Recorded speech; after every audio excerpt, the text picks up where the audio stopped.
entities are his sons and daughters. Why is it that Sita said to Ram, Ram, go and get that golden deer, and if you can't capture it alive, then capture it dead. And Ram immediately went out with his bow and arrow to capture that deer. How could Sita be so cruel? So let me do that research. And then I find out that it's really only a drama, because Rama and Sita came together. Paritranaya sadhuna vinasaya cha duskritam.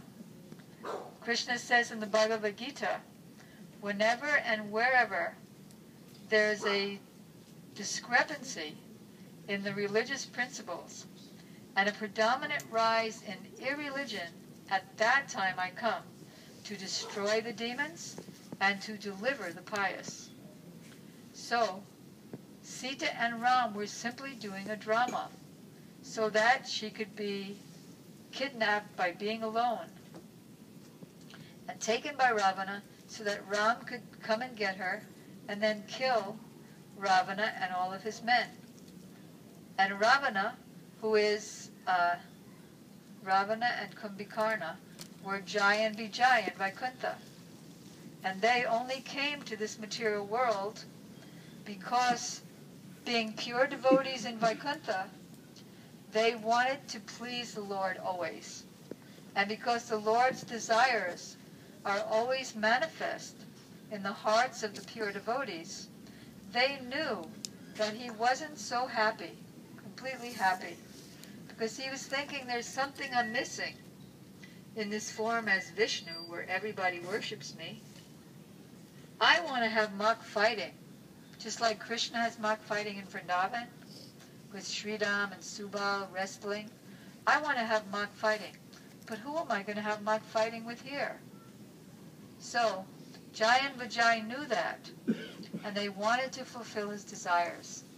So Lord Vishnu, knowing that Jai and Vijay wanted to fulfill their desires, he wanted to fulfill their desires to fulfill his desire. So he sent Yogamaya, he ordered Yogamaya to make them angry at the 4 Kumaras who wanted to come and have darshan of the Lord. So they told the 4 Kumaras, you are not dressed properly. You're not dressed at all. How can you think that you can come and see the Lord in that condition of being naked?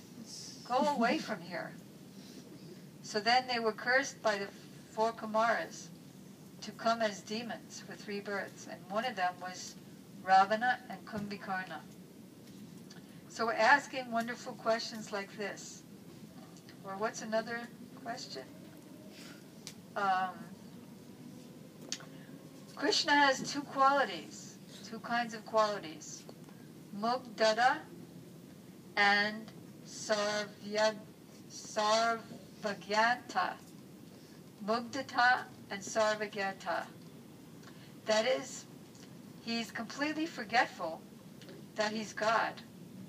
He thinks that I'm the son of Mother Yasoda, and when he comes to drink her breast milk at night and she's sleeping, he starts weeping and wailing until finally she fulfills his desire.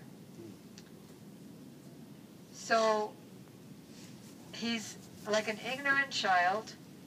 He's an ignorant teenager. Even the maidservants of Srimati Radhika defeat him in all kinds of situations, making him weep, making him practically faint.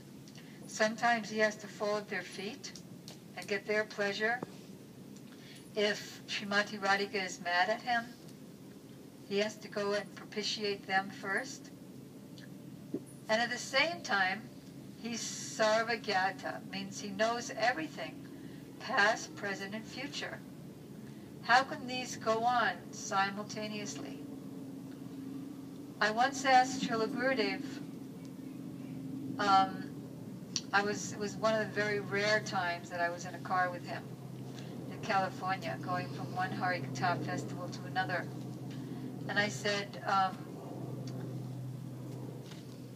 because Brajanath Prabhu was reading a letter from one new disciple, and Gurudev said, "Who is that?" And Brajana said, "You know, so-and-so, the daughter of so-and-so." So I asked Gurudev, how is it that you can forget